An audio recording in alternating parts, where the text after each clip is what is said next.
إن في الجنة نهرا من لبن.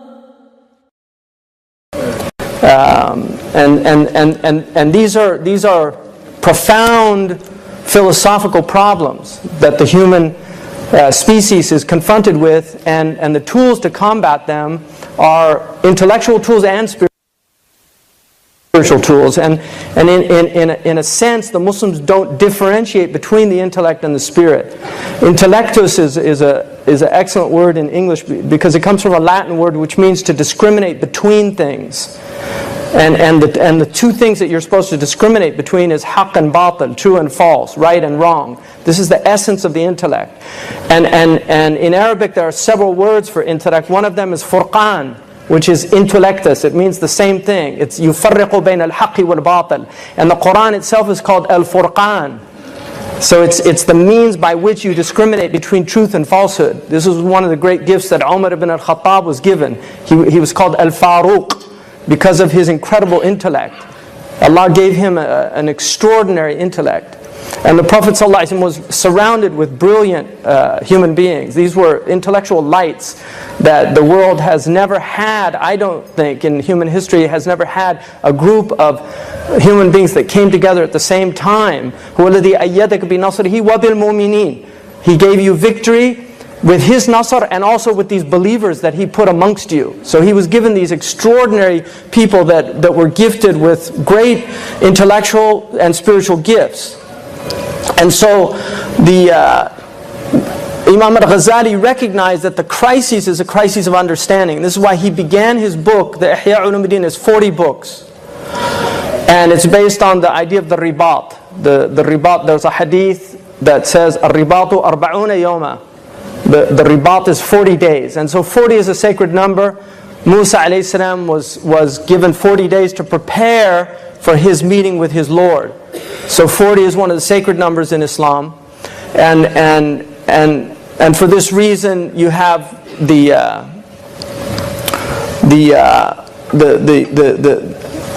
cycle that the traditional scholars used to do was to read the book with an understanding of that, the 40. And some scholars actually read it every 40 days for many, many years. And I actually knew a scholar, Shaykh Ali Balfaqih, and I know that Habib Ali met him also. I actually was fortunate to study the Ihya with him in a gathering. He was a blind man, he was a Yemeni, but he pretty much memorized the book. I mean, he could complete sentences when we would read with him. He'd read it so many times that he just had that familiarity with it. The first book, though, it ends with the book of death, because that's where everything ends. But the first book is the book of knowledge. And this is a book where Imam al-Ghazali makes it very clear that knowledge is not exoteric knowledge. That outward knowledge is necessary, but it is not the essence of knowledge. It's not the purpose of knowledge. And he called the people to get trapped in literalism, to get trapped in what he called formalism. He called them mutarassimun, the formalists, the people that were trapped in the rusum, the descriptions of things, and didn't understand what the meaning of it was. And this is a problem because one of the forms of idolatry that manifests, and you have to remember that shaitan is very subtle. Shaitan has many, many tricks in his playbook. And one of the tricks that he does is that if he cannot get open shirk, he will find many, many ways to get hidden shirk. And one of the hidden shirks of our community is when they make the actual practice of Islam a type of idol, so that Islam itself becomes an idol. And William Cantwell Smith wrote a book, The End of a Religion, and showed how at the early period of Islam, he uses Islam as a case study, but he showed at the early period of Islam, the obsession of the Muslims was with Iman. And he shows in word count throughout the ages how the dominant focus of the early Muslims was Iman. And as time progressed, the Iman went down and the focus became Islam until the 19th and 20th century. Iman gets obliterated, and Islam, everybody is just talking about Islam. And this becomes the dominant focus of discussion, Islam, as opposed to Iman. And so this is something he showed. So Imam al-Ghazali understood that Islam was a shell that you need, but it's there to protect. Just like the shell is not the purpose of the fruit. You need the shell. The shell is necessary. And we don't break the shell until we leave this world. But once you leave this world, Islam is over. Right? Islam is the Sharia is for this world. It's not for the next world. But the mahabba, the love of Allah subhanahu wa ta'ala, these things, they're retained into the next world. You move into the next world, and your faith becomes a reality. It becomes yaqeen. وَعْبُدْ رَبَّكَ حَتَّى يَأْتِيكَ الْيَقِينَ. Worship your Lord until yaqeen comes to you. And that's what happens when you die if you're a believer in this life. Because belief is the evidence of unseen things. Iman is evidence of unseen things. It's recognizing that the material realm is not the realm that is reality. The material realm. Materialists believe this is all there is. They're like the twins in the womb. Some of you have seen this. They're like the twins in the womb, and one asks the other, "Do you believe in mom?" And the twin replies to the other one, "There's no proof for mom. Nobody's ever seen mom." And he says, "Well, what about like the umbilical cord? Where'd that come from? Where do we get all this?" "No, that's just the way things are." And then he says, "Well, do you believe in life after birth?" He says, "There's no life after birth. Nobody's ever seen that." Right? This is the way the atheist is in this world. He's like that fetus in the womb that thinks this is all there is. This is just a big womb, and we're going to leave this womb. Right? That's all the world is. It's a birthing place, and we're supposed to mature just like the fetus grows in the womb. We're supposed to spiritually grow in this world. And Allah has given us this umbilicus of faith, the hablullah. You know, they call the habl sirri. That's what they call the umbilicus. It's called the habl. And Allah has given us the Quran as our hablullah. That's the umbilicus of spiritual sustenance. That's where you grow spiritually. And then when you die, that's your birthing. You leave the world. One of the great sages said that you come into the world crying because you've left the unseen. You come into the world crying, and everybody around you is filled with joy. And he said you leave the world shouting a shout of joy, and everyone around you is crying. What have we ever lost by dying? Right?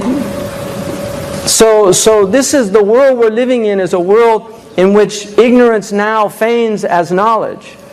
Materialism now presents itself as the end-all. That science is the only thing, this empirical science, material science is the only thing, that metaphysics is hogwash. That there's no truth to metaphysics, there's no truth to revelation. There's no truth to these statements that cannot be measured in the world.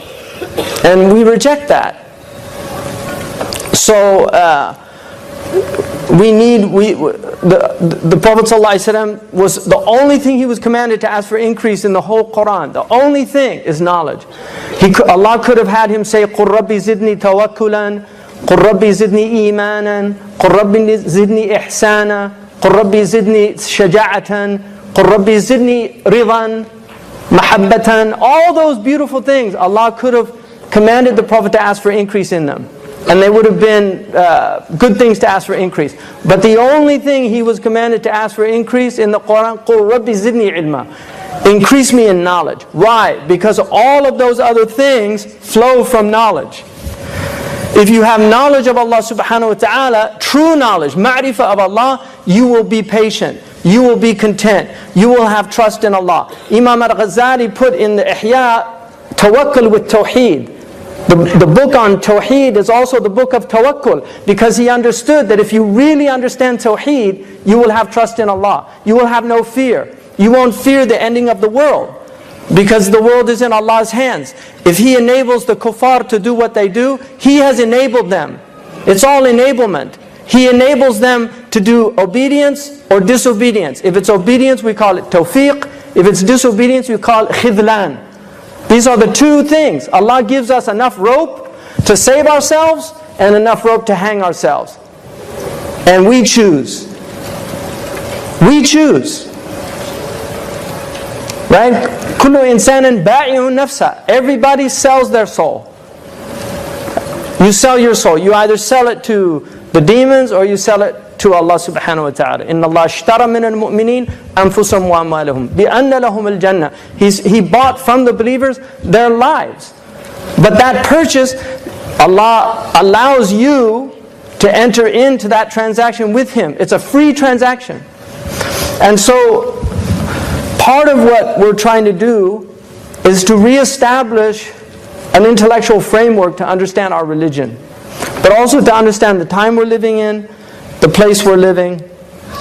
So we have Arabic is central to the curriculum. People learn Arabic.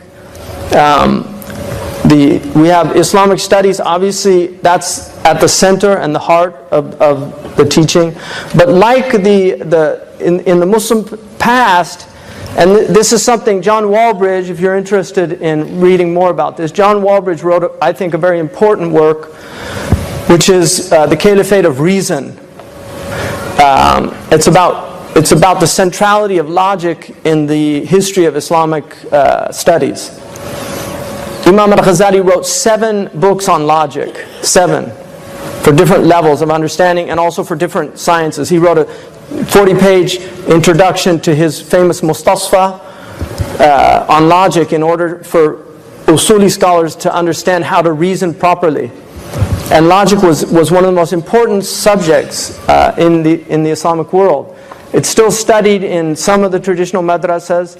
It's not studied to the degree that's really necessary for it to be beneficial. It's more formalist training now, so people study it but don't really learn to apply it like they should.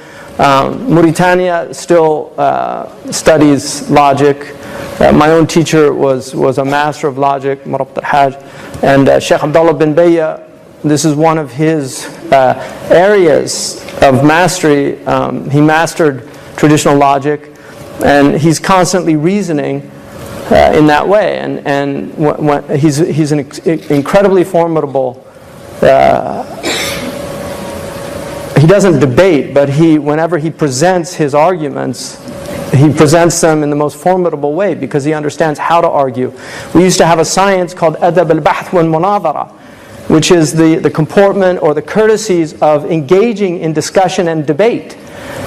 And now we have Muslims arguing on the internet, fighting. They don't know any of these things. And the ulama in Al-Azhar considered it fard kifaya. It was considered an obligation if you were going to enter into discussions and debates to learn this science.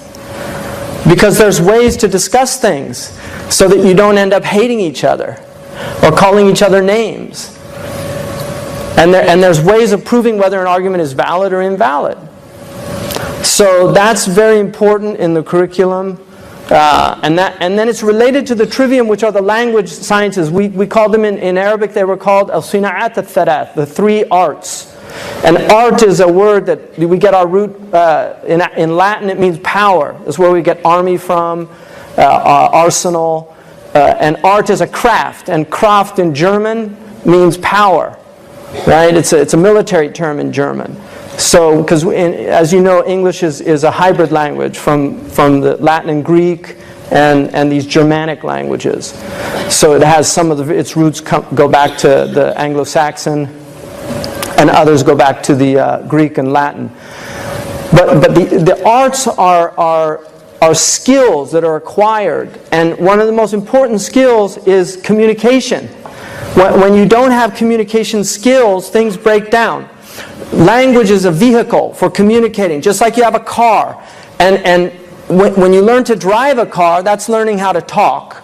I mean, to use the analogy, when you learn how to drive a car, now you can drive a car well, or you can be reckless in your driving. When you're reckless, you endanger others.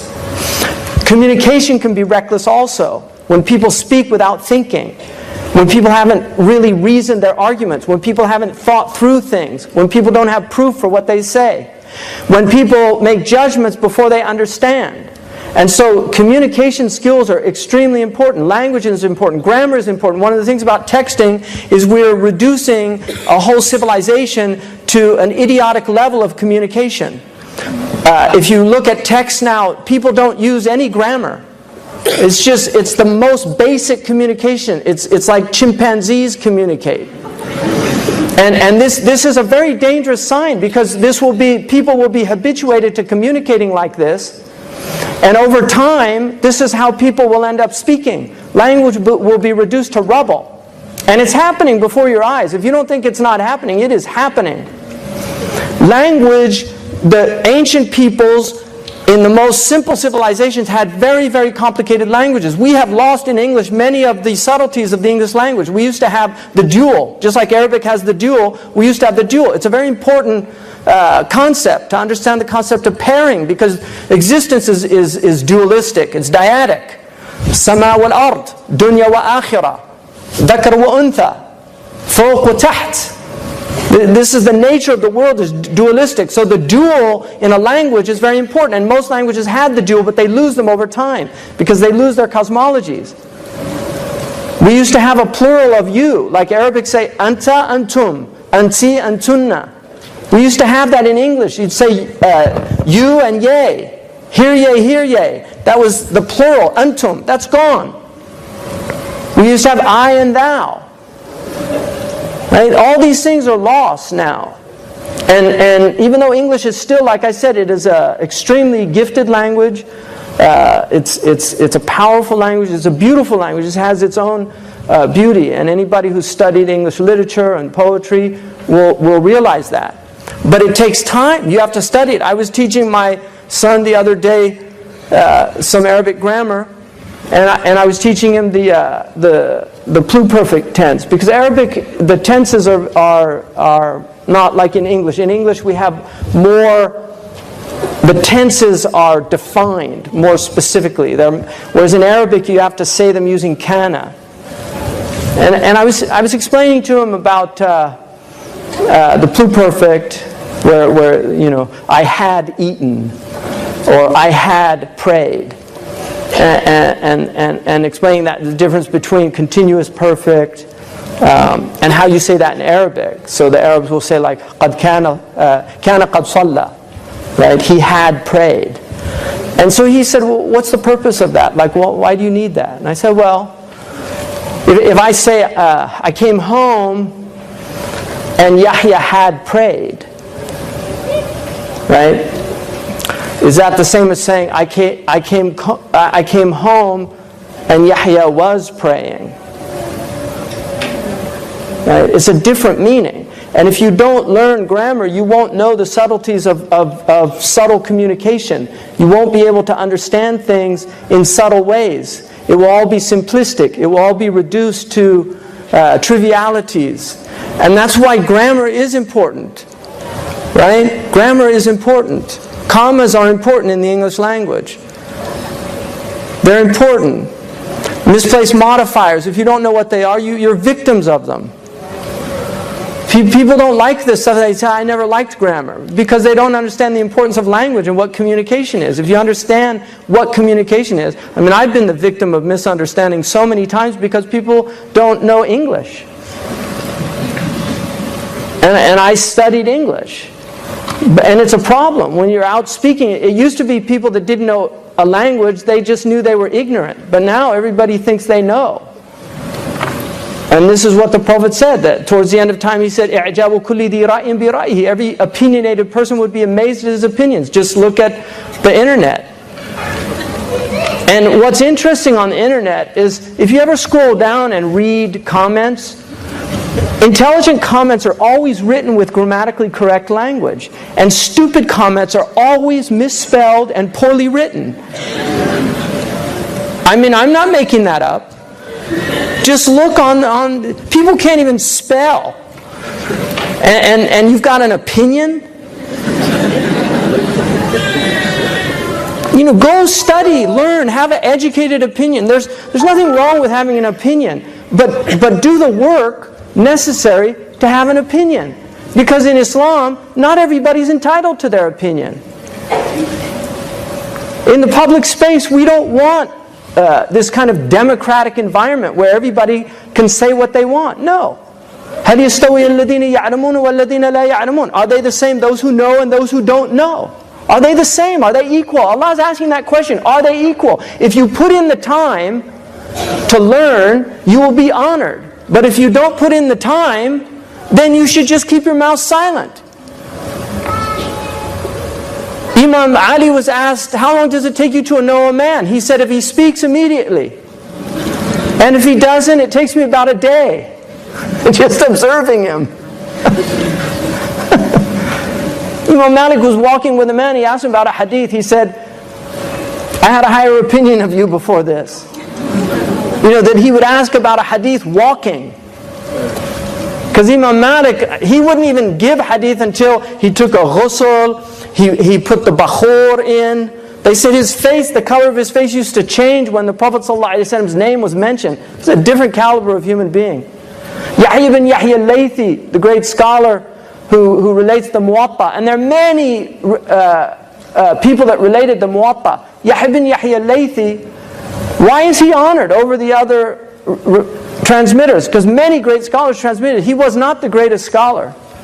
But why is he had tawfiq from Allah subhanahu wa ta'ala. When he came from Andalusia to study with Malik, they were sitting in the majlis and somebody came in and said, oh, there's an elephant has come in the caravan. And everybody left the majlis except Yahya bin Yahya al-Laythi. Humans curious. Right? That's what, like now, have you seen that latest YouTube? That's like the elephant. Shaitan just distract people. Yahya ibn Yahya, he was the last one, he was sitting there. Imam Malik looked at him, he said, aren't you going to go see Hadha al-Khalq al-Ajib? You're not going to see this wondrous creation? He said, I didn't come all the way from Andalusia to look at elephants.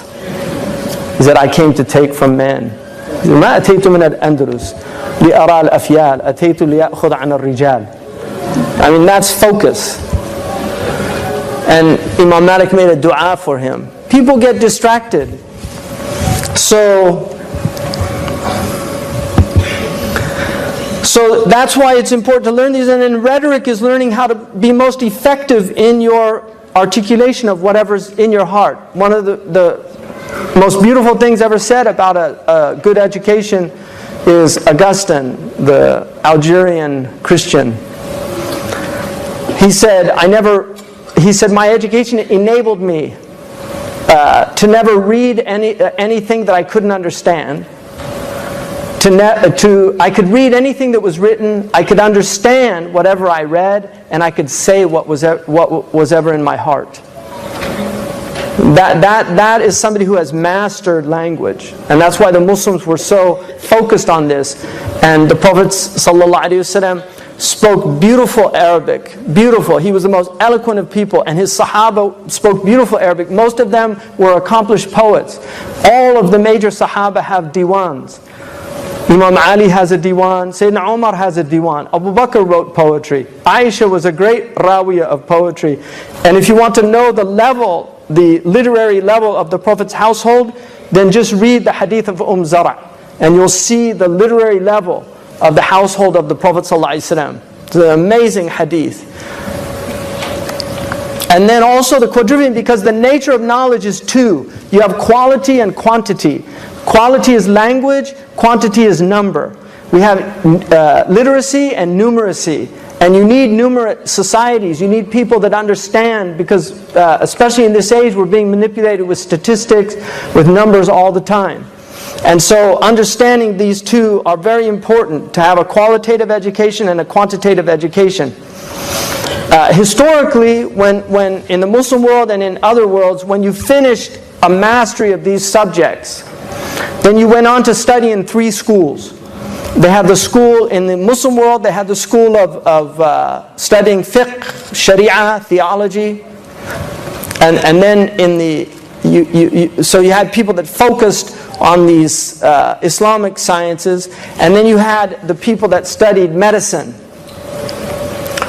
And the people that studied theology and what came to be known as tasawwuf, what we would call today psychology, spiritual psychology. Tasawwuf really is psychology.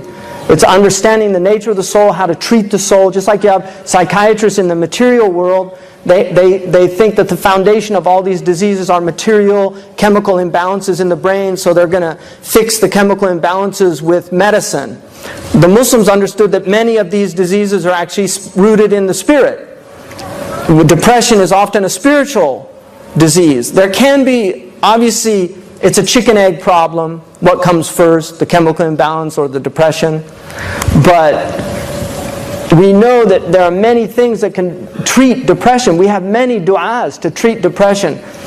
My own teacher, there's something called bilateral therapy, which is walking treatments. My own teacher, many years ago, told me Arab proverb, al-harwalatu dawa'un la yukhti, that brisk walking is a cure that will never fail. And there's actually walking therapy. It's a type of therapy that some practitioners use in treating mental patients and people with mental problems. Going out in nature and walking. And it's very healing. But that same teacher that told me that, 20 years after he told me that, he was diagnosed with diabetes. And they wanted to give him pills, and he's very cautious about taking things that he doesn't know what's in them. And so he said, I'm fine. He started walking 5 miles every day. And his blood sugar went down. A few years ago, I was with a Saudi Arabian businessman who is very concerned about the incredible rate of diabetes in Saudi Arabia. And I'm going to talk about this later, acidosis, and why we're becoming acidic in terms of our physiology and why the earth is becoming acidic. But he was very concerned, so he had one of the top experts, endocrinologist from University of California at San Francisco, who's considered one of the top experts on diabetes, and the UCSF is one of the major centers for the study of diabetes. And I was in the room, we were in Berkeley at the Claremont Hotel, and he asked the physician, he said, what is the most cutting edge treatment for type 2 diabetes? And he said to the man, he said, Khalid, I'm going to tell you, but you're not going to believe me. He said, no, I want. He said, walking 10,000 steps every day. He said, that is the best thing that you can do for type 2 diabetes. He said, if you do that every day, you'll see the blood sugar will normalize. People are taking in too much carbohydrate, they're not exercising, they're getting sick. And the reason why they studied these is because you have two types of sickness. You have sickness of the body and sickness of the soul. And that's why the two areas of interest in pre-modern civilization, the two areas of interest, theology, spiritual psychology, law, and so that all relates to the sacred, and then the body, the physical body. Law treats the illnesses of the society, theology and spiritual psychology treat the illnesses of the soul, and medicine treats the illness of the physical body. And this is how you have a healthy society, when you have these three areas of knowledge that are constantly being studied, explored, developed, improved, renewed. This is how you change. Alhamdulillah, we have the faculty now, we have a full-time faculty. We're waiting for some talented sisters to come on board full-time, inshallah. Too many men teaching. Men have one way of viewing things, you know. You need, there's a reason why Allah made us in pairs. You need the two. And the Prophet ﷺ, his wives were geniuses. He had amazing wives, and they gave him advice, and I mean, Aisha, if you study the history of Aisha, just an extraordinary human being. So this is our adjunct, and I think Ali Attai, you're getting to know him, very gifted young, maybe not so young. No, he is. He just premature gray. Like I got it when it's supposed to come, but his was. My mom's 93 this year, and her hair's turning black. I mean, it's going back to, like, she's losing all her gray hair. You're telling her, subhanAllah. I met a man, really a saint in Medina many years ago, he was 103 3 when I met him. And he had a third set of teeth. So there's hope for those of you who have lost some teeth. He had a third set of teeth came in. They were like baby teeth. They were amazing.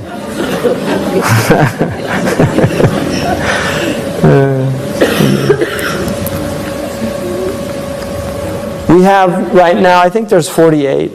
There's some attrition. Most colleges have 50% attrition rate. So, you know, people, other things come up.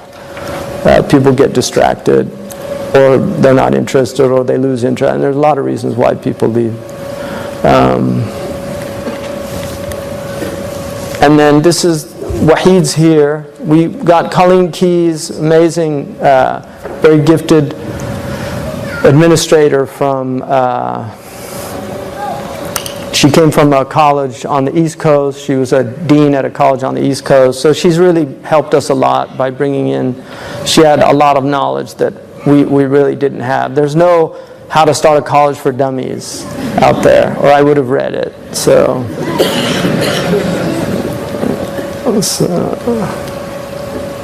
You're not dumb. huh? You're not dumb. Well, you know, see, everybody's dumb in some things. I mean, I'm like, you know, mentally handicapped in certain things. I mean, my wife can do these things that I can't do all the time. I'm just amazed. And then computer stuff. It's just, I've learned basic things, so I'm not completely a techno peasant. That's what they call those people. So, alhamdulillah, we got BPE recognition, which means the state of California recognizes us as a postgraduate, post-secondary institution that is legally within the state of California. It recognizes us as being able to issue diplomas. This is not accreditation, though. It's a type of recognition that's a first stage in the stage of accreditation. We're getting accredited with what's known as the Western Association of Schools and Colleges, which is the highest accrediting body. It's considered the gold standard on the West Coast, which means that we will be able to, when we get that accreditation, Canadian citizens, we can get them residency. They could apply anywhere in the world, foreign students. It also enables you to get financial aid from the government, but we've chosen not to do that because it comes with a lot of stipulations, and religious colleges that want to attain their religious integrity. I was happy to see that Canada, they allowed this Christian law school here. I mean, I thought that was good because a religious school should have the right to not allow people that have a completely different set of moral values to say that they're being discriminated against if they don't want to hire them, or if they find out that they're doing something that they would consider immoral, that they fire them. And so this is going to be one of the major it's going to be one of the major issues of your lifetimes for you young people. It's not going to go away, and Muslims should understand it and understand the time we're living in, the complications of the time. One of the things that the Jahili people did is they always framed their sinfulness. They always framed it in higher values. It's a quality of Jahiliyyah. And so the Jahili Arabs, when they buried their children alive, just like abortion here, it's determined a right of a woman, that she has a right over her body. In a secular state, there's secular law, and that's what the Supreme Court in the Roe v. Wade in the United States, I don't know here if it went to your Supreme Court or what happened in Canada. Is it similar to what happened in America? Because abortion's legal in Canada, right? But did it go to the Supreme Court here? Anyway, in the United States, it went to the Supreme Court, and the Supreme Court voted. And the argument is that the fetus doesn't really have a right. It's more like a parasite, and the woman has a right to determine for her body, what she does with it. In Islamic law, the child, and it's funny that when they abort them, they call them a fetus, but when they take them to term, they call them a baby. How's the baby doing? Nobody says, how's the fetus doing? But when it's aborted, they call it a fetus. Anyway, that's framed in that it's a right. Whereas from a Christian, a Muslim perspective, it's not a right. Even in the Hippocratic Oath, even the pagans of Greece, one of the things that in the Hippocratic Oath, they had to take an oath, every physician had to take an oath not to abort a child. So even the pagans of Greece understood the enormity of aborting a child. So, anyway, and then, so we're having the new class matriculated this year, 2016. That's our revenue. We have, alhamdulillah, the graduating class has been able to, we have memorandums of understanding, so they can actually, despite the fact that we're not accredited yet, some colleges have recognized us. And so they're accepting our students into graduate studies. So our students have been accepted, even though the BA degree that we give is not fully accredited, but they recognize the merit of the curriculum and the caliber of the teachers. So they're accepting our students. So that's a good sign. And we recently had a visit by the Vice President of the Western Association of Schools and Colleges, who does the accrediting. And he was extremely impressed. He wrote a very nice email about the visit, and he just felt that we were, he said, surprisingly very far ahead of what a lot of colleges that start out where they would be at the same time. He said that we were really, really at an advanced level. So that was very encouraging. And we've applied for eligibility, and so the WASC will come sometime next year. And then we begin the candidacy. And there's a fast track, so it's possible that it could be accredited within 2 years. That would be best case scenario.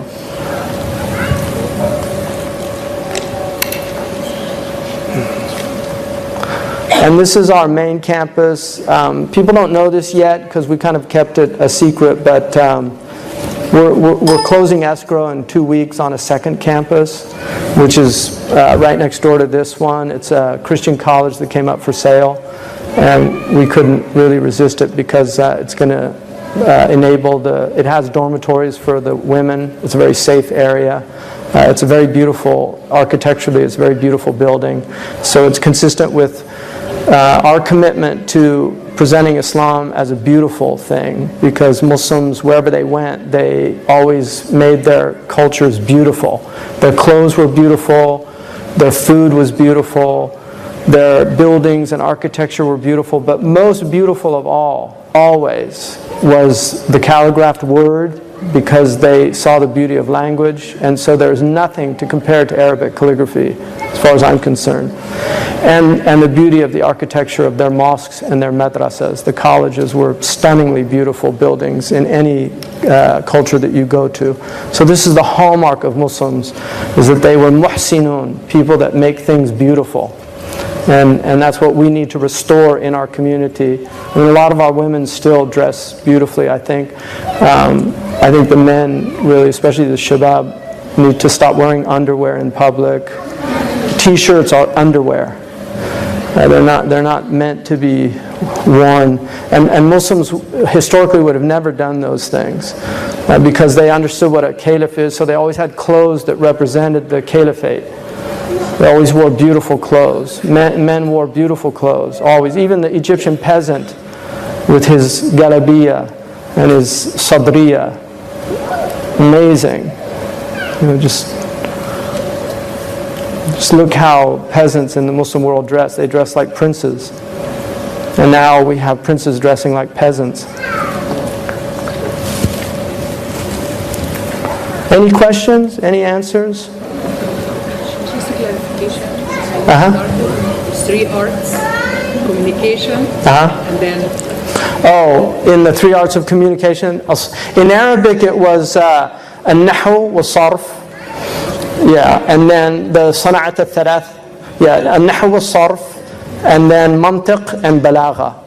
Those were the three. And nahw and sarf ensure that you don't make mistakes in your syntax, the way you speak, and in your word elocution, how you pronounce words. And then the mantiq was to make sure that you didn't make mistakes in your thinking processes, because the mind has certain shortcomings. For instance, we make hasty generalizations. It's part of the mind. We're quick to make generalizations. People do it all the time. Somebody meets three people from a certain country and have bad experiences, and they assume that all people from that country are like that. It's very common. And that's what logic does. It protects you. Formal logic enables you to make sound arguments. Material logic enables you to make sure that the content of the arguments is also valid. General sense of where this graduating class will be going? What schools? Feelings.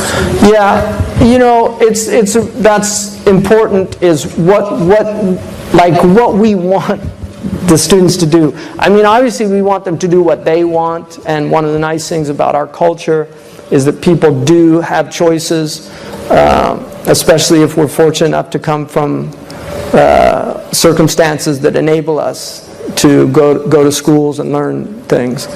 The purpose of a liberal education, and liberal here does not mean like politically liberal.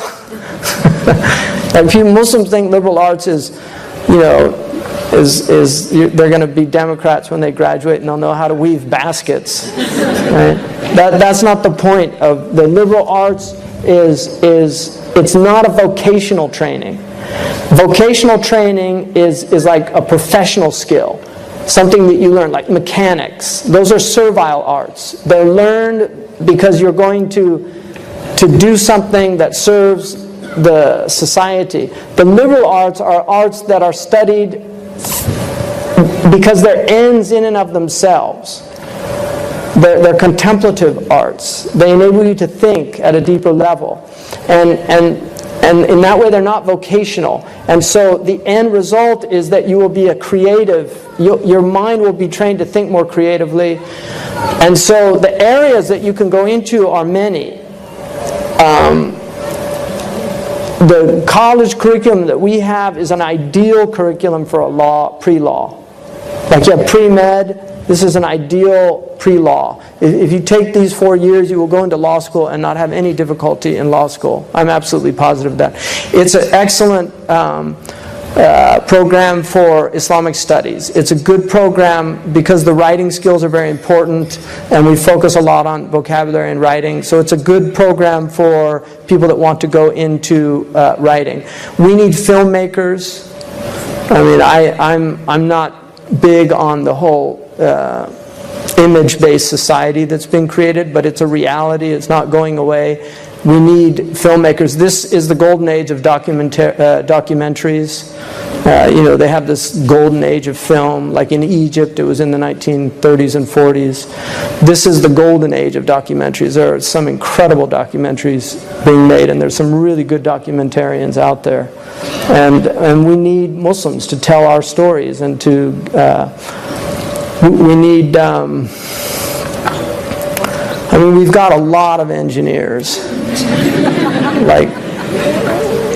I think if all the Muslim engineers refused to practice engineering, there would be a major crisis on the planet.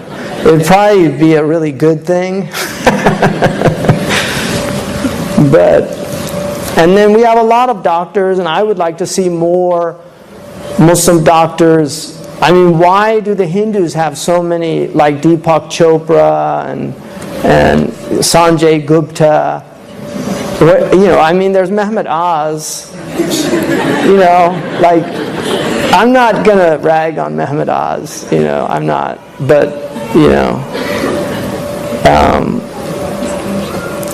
it's good to normalize Muslims, and people do know he's a Muslim, but he's, like he said, he drinks a little wine, and so.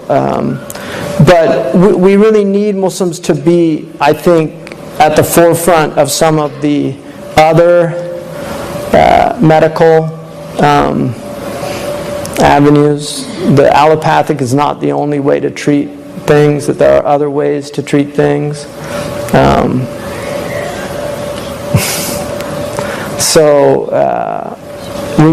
I'd like to see more Muslims go into naturopathic, and they could do an MD, and then there's some colleges, there's some good medical schools that are starting to incorporate different modalities, and it's good to look and see where those colleges are. So at least you're not, it's not ridiculed. And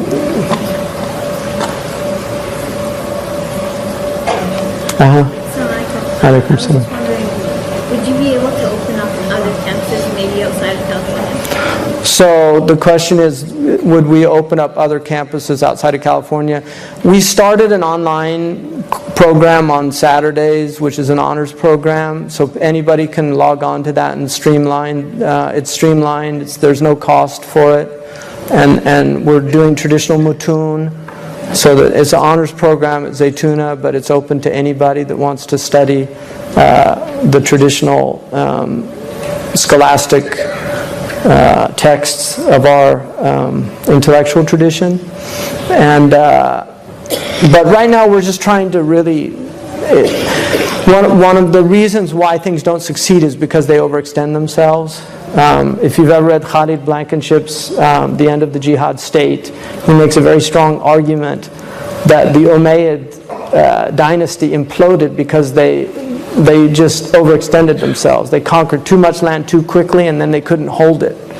And so we don't want to make the mistake of the Umayyads. I'd rather be like the Abbasids, slow and easy. Slow and steady wins the race. Go ahead, yeah. Alaikum assalam. Before we start with your lecture, but I have a question. Can you address to those Muslims who believe that they can get knowledge from watching YouTube videos? Because most YouTube videos are from conferences and they're very general and tactic.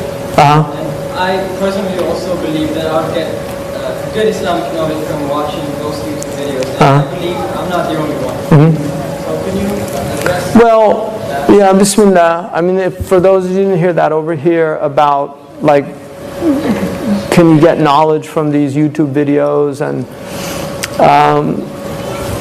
in our tradition, the real knowledge is painfully acquired. It's through study, particularly texts, and obviously the goal is to get to a point where you can study the primary text. At the end of Imam al-Ghazali's life, he could not read books written by people. He could only read Quran and Hadith.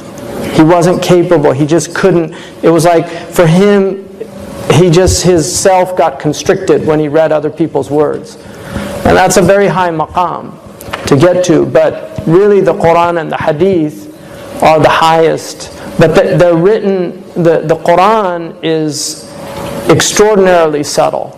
Many mistakes can be made. I was recently reading a commentary by a modern Muslim arguing that because the Quran says that for the imam, their punishment is half of what a free woman's punishment who commits adultery is. And the word in the Quran is muhsanat, which means married generally. And so he was arguing, how could you have half of stoning? And that proves that there's no stoning in Islam. That's a classic example of somebody who's not trained in logic. You have what's called, we have a science in our tradition called the ilm al-wada', which is the science of supposition. It's how words mean things in different contexts. And in that particular verse, the word muhsanat doesn't mean a married woman. It means a Muslim woman. And it's very clear because it begins by saying ankih al-mu'minat al-muhsanat. Marry the believing muhsanat. How can you marry a woman who's already married? So the word is not being used there, even though it normally means muhsana. In that actual verse it doesn't. So there's an example of somebody who was not qualified to make a tafsir, and he can lead a lot of people astray by that. The rajm in Islam is established by prophetic sunnah. It's mutawatir. It was practiced by the 4 khulafa al-Rashideen. And anybody that says it's not part of Islam is denying something that is part of Islam. And their iman is in a dangerous situation.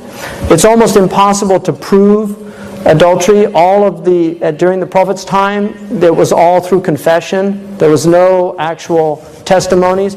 And we know that the sunnah is to veil people.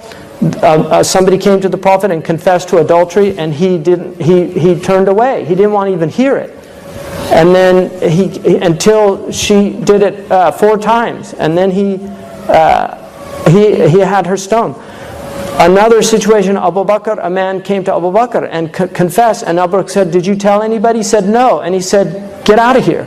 Then he went to Omar. He said, "Did you tell anybody?" He said, "I told Abu Bakr." He said, "What did he say?" He said, "Don't tell anybody." He said, "Then why are you telling me?" And he said, "Listen to what he said." And it was still bothering the man. And then he went to the Prophet ﷺ. These people were real deep believers. They would rather be punished in this world than risk the fire in the next world. It's a different worldview. And that iman, that level of iman is just hard to imagine for modern people.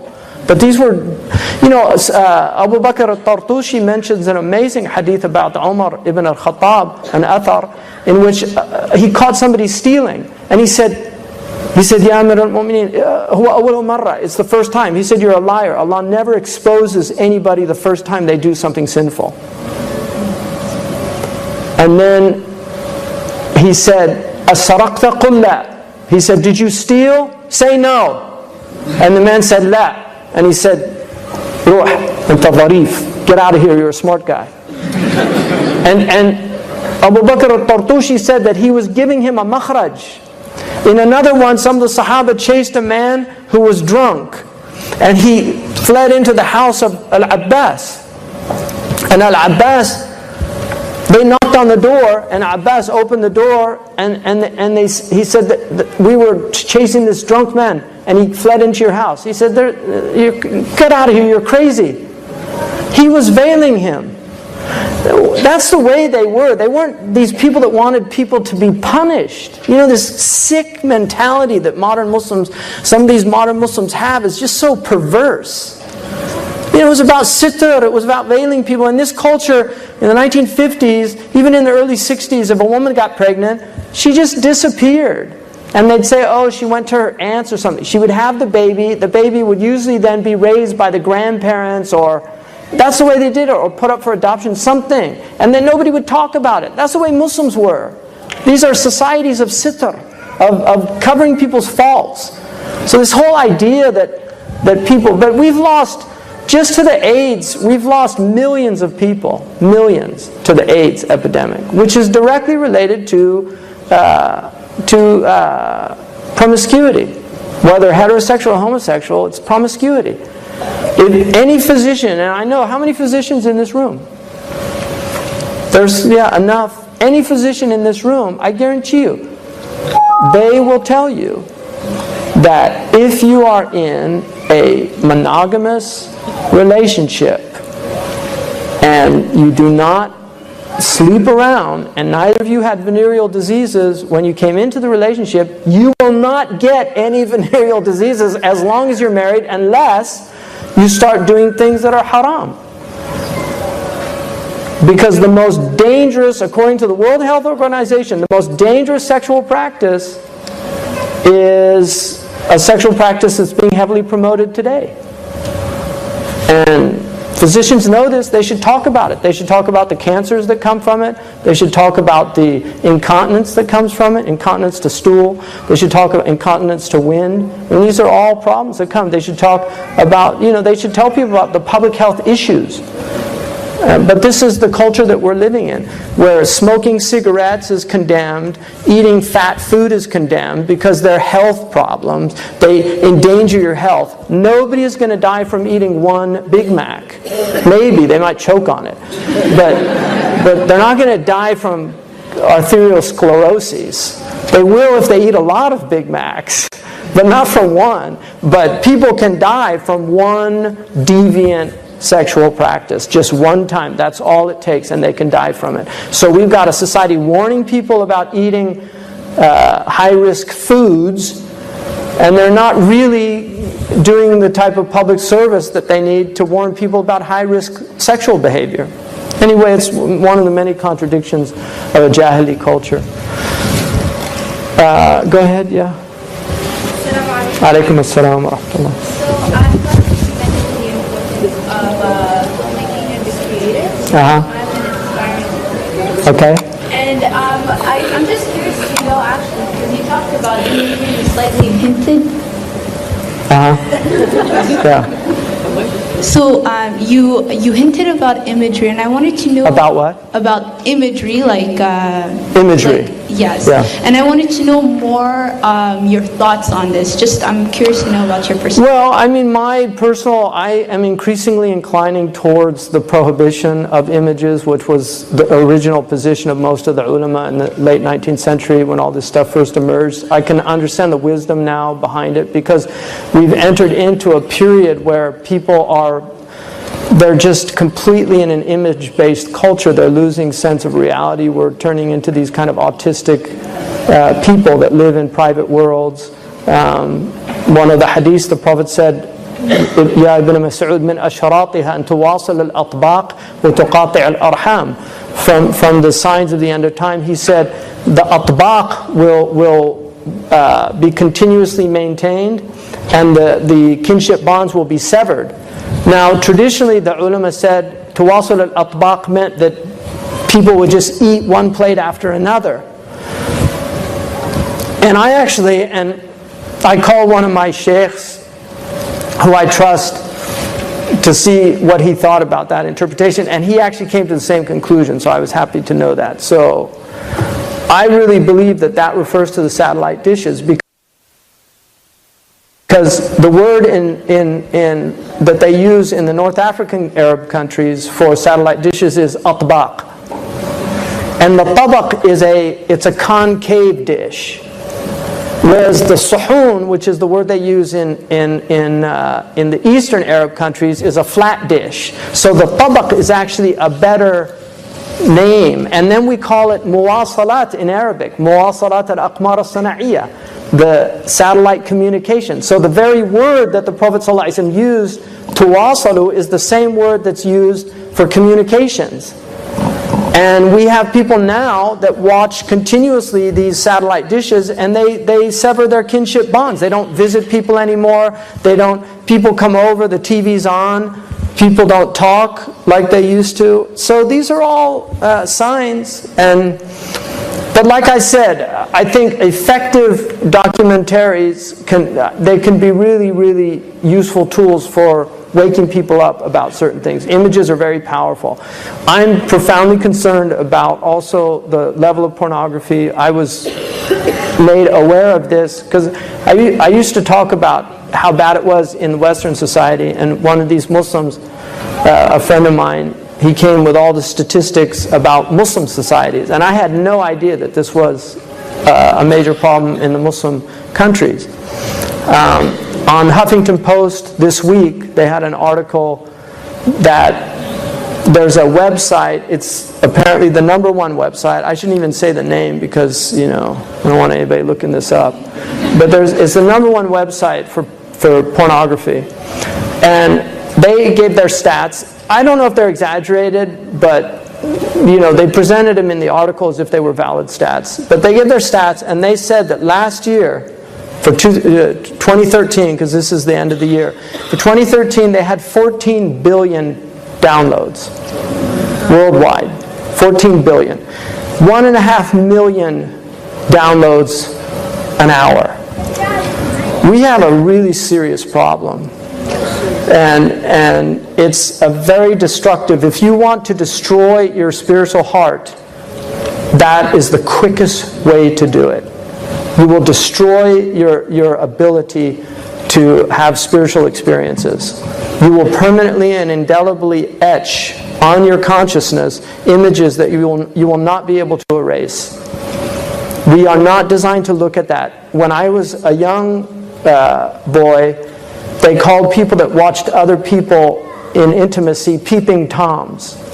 And in the DSM, the Diagnostic Statistical Manual of Psychiatric Illnesses, it's actually considered a psychological illness. And yet we have a culture now in which this has become a norm. And it's become the brunt of jokes. Films are made about it. It's all a big joke. It's all fun and games. It's a very serious social disease. It's destroying the fabric of family and society. And it's real. And it has to be. And you know, I'm going to have husn al-dhan about everybody in this room, but I know there are a lot of Muslims that are engaged in this activity, because the recent stats that came out, and I was sent this article because I'm involved in morality in the media, and I actually wrote an article for people remember I invited Pamela Paul up to the RIS conference. She wrote a book on it called Pornified. And she was also, she partook in a seminar that I also delivered a paper at the Witherspoon Institute at Princeton University on the social costs of pornography. And it was a deeply troubling, for me, seminar. There was a neurologist there who gave a paper on what's called neuroplasticity and the effects of pornography on the brain. And what he argued was that people that watch pornography for any significant amount of time, their brains are actually rewired. They're rewired. And he also, and Pamela Paul found this consistent with her research as well, that long-term effects of pornography will also involve within heterosexual males homoerotic tendencies, so they actually begin to have homosexual impulses, because the way the brain works, it's a plastic, our brains are plastic, and the way the brain works is that if you're constantly being aroused with male images as well as female images, that they begin to arouse you. And so that's one of the things that can happen. The other thing is that consistently Pamela Paul found that people over 10-year periods of watching pornography began to watch pedophilic material. And so this should be a major concern for people, because we know that pedophilia is rife in our societies, and children are being abused, and these are the long-term effects of a society that indulges in the appetites. And the abyss of the human soul has no ends to darkness. Has no ends. People can really reach great depths of depravity. Bestiality is something also that people seem to enjoy watching it. In a study in one of the Muslim countries, bestiality, 6% of the pornographic downloads were bestiality downloads in a Muslim country, according to these stats, if the stats are valid. But the Muslims per capita had higher rates of searches for pornography than Europe or America, per capita. So we have a problem, people. You know. Assalamu alaikum. Shaykh Hamza, sorry. Back here. Go ahead. I just have a quick question I have two questions actually. One is actually about the pornography, and I was just curious as to why it's so prevalent in the Muslim community. And if it has to do with the fact that we don't have healthy male-female relationships. And the second question is about Zaytuna College. And I was just wondering what's the approach you take to critical thinking in Zaytuna College in comparison to secular institutions? Okay. Particularly when it comes to the readings of traditional scholarship, like Imam Ghazali. Yeah. Okay. First question. I think it's a good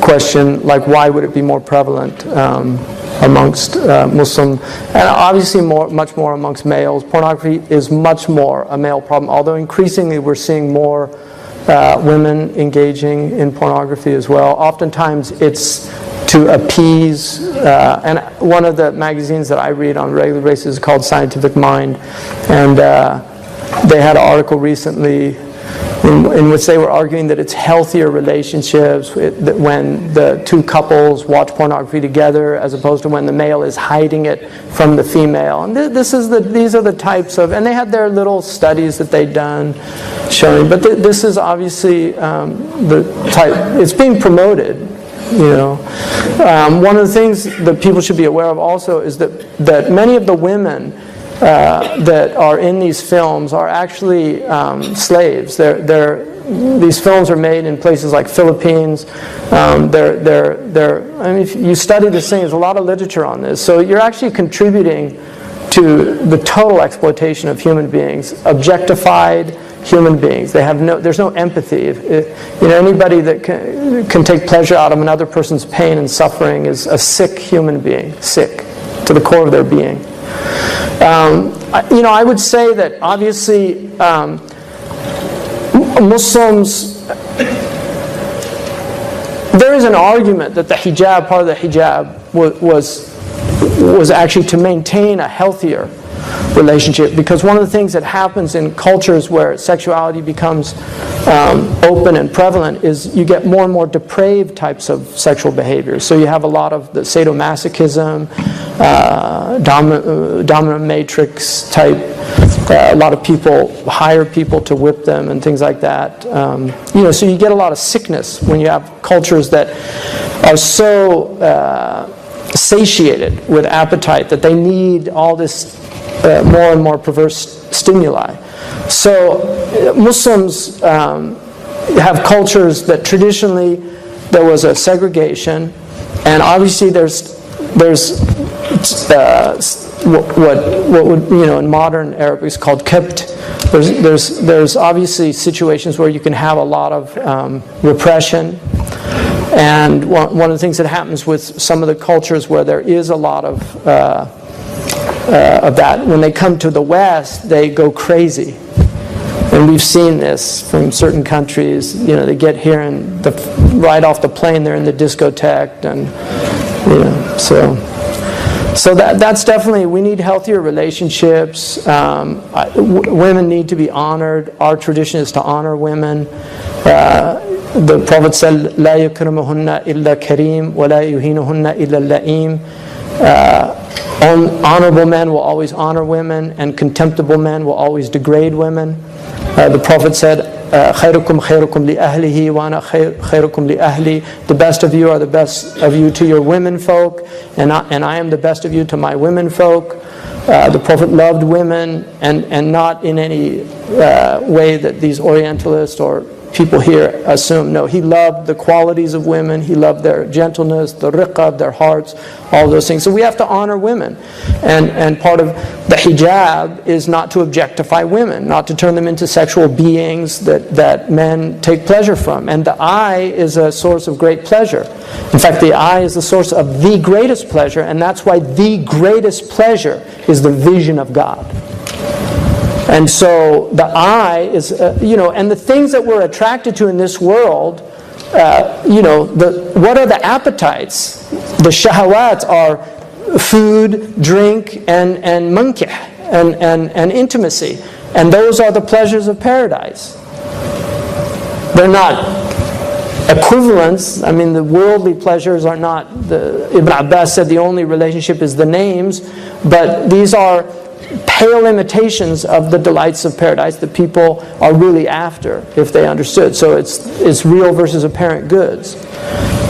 So I would say that that's part of the problem, is just the attitude that a lot of Muslim males have towards Muslim females. We have a tradition in which women were seen as intellectually inferior, and that's globally, even in this culture. And this is what in logic, you have something, where you define something, and you define it, in a way that's true, but it doesn't extend to all of the numbers of what's being defined. And so comprehension and extension in logic are two different things, and you need to differentiate between them. Men are stronger than women by comprehension, not by extension. There are many women that are stronger than men. But by comprehension, the male is stronger than the female. And in certain types of intellectual reasoning, by comprehension, men are stronger than women. In other ones, women are stronger than men. So women tend to have more facility with language skills. Men tend to be stronger in spatio-reasoning skills. This has been proven in many, many studies, and there are many books about this. And there's arguments that this is just social constructs, and if you change the constructs, that will change. But there are many brilliant female mathematicians, and there are many, many gifted female literary scholars. So this idea that this is a blanket statement is one of the prejudices of the Muslim male mind in a lot of places, and that needs to be removed. Individuals should be judged based on their merit, and you can't lump everybody into one group. And then also, the hadith about the majority of women in hell, people in hell are women. I mean, that's a totally misunderstood hadith. And it's also, there's another hadith that Sakhawi relates that says the opposite, that the majority of inhabitants of paradise are women. And they're not mutually contradictory. And the Prophet wasn't talking about the kuffar. He was talking about Muslims. That kufran al-ishra is one of the main reasons why people go to hell, is ingratitude, and that it's very dangerous. So anyway, inshallah, we're going to break for Asr. I'll do the dhari'ah tonight, inshallah. So if I didn't get to your question, if you could write it down and then just maybe give them to Fawzan, and then I'll try to get to the questions. سبحانك اللهم وبحمدك أشهد أن لا إله إلا أنت أستغفرك وأتوب إليك أعوذ بالله من الشيطان الرجيم بسم الله الرحمن الرحيم والعصر إن الإنسان لفي خسر إلا الذين آمنوا وعملوا الصالحات وتواصوا بالحق وتواصوا بالصبر صدق الله العظيم.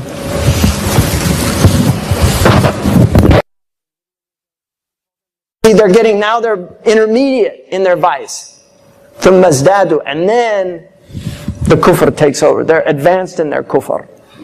And Allah says about those people that are advanced in their kufr, right?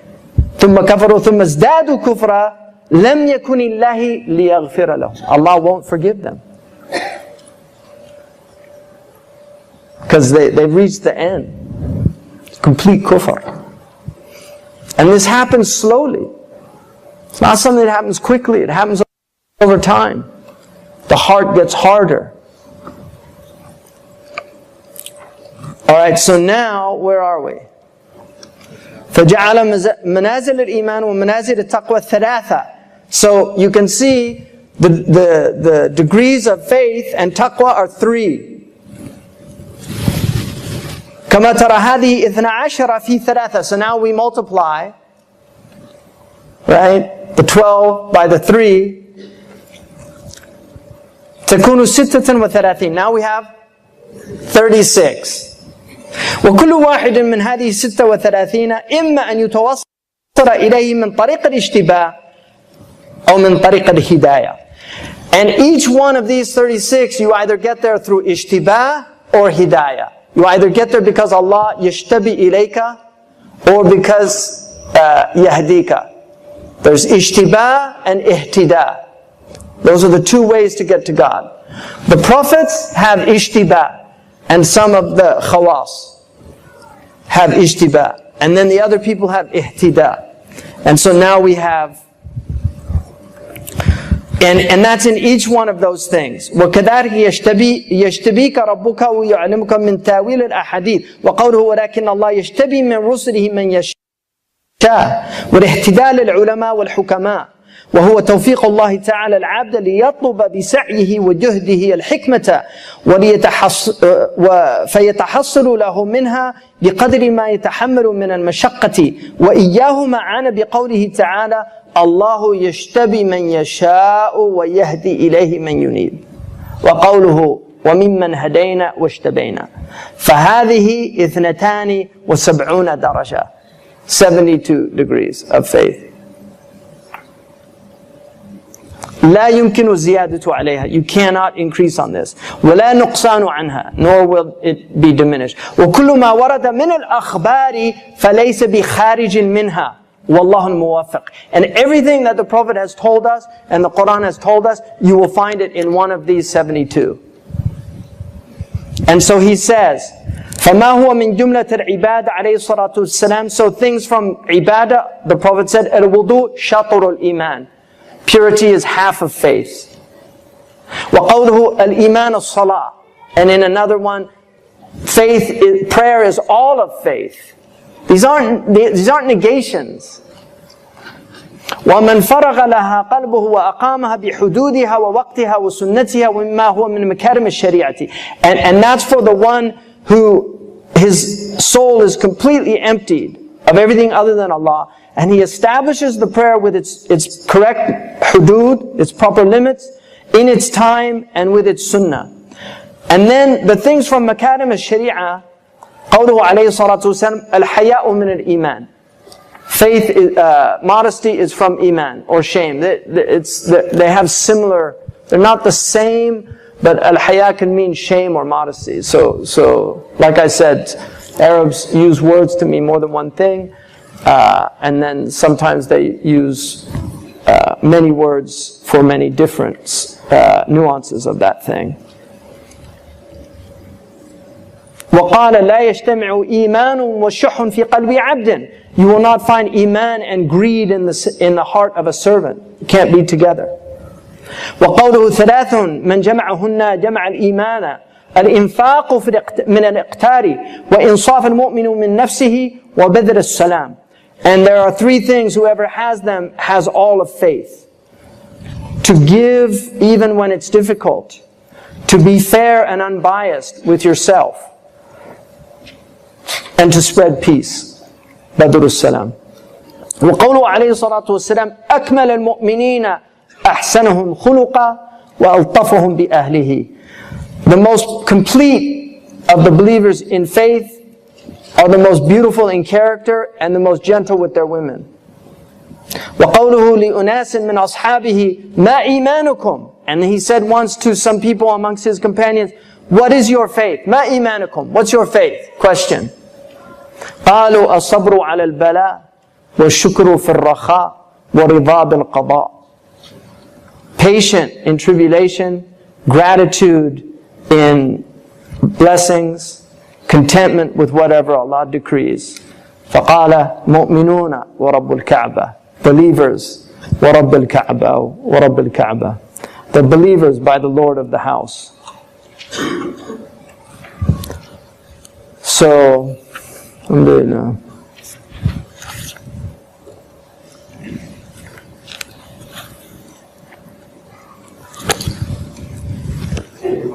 It's time for Maghrib.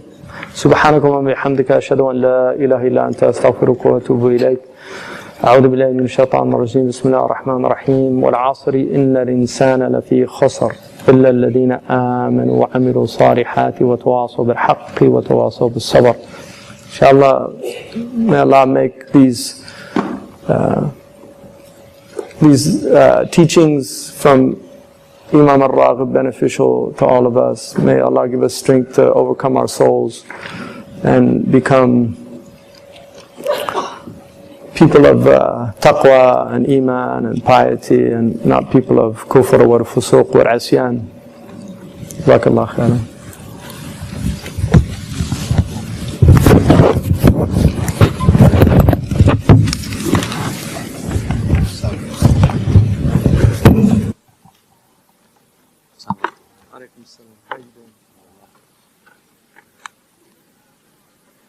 Assalamu alaikum. Inshallah, we're going to break for Maghrib prayers now, and following that we'll have formal closing of the program, including a dua, and then after that, as I mentioned earlier, we'll have dinner at around 7 o'clock in the dining area, which has been set up now. You should have received feedback forms earlier today on your tables. Could you please fill those out? We really want to hear from you how we can improve for next time.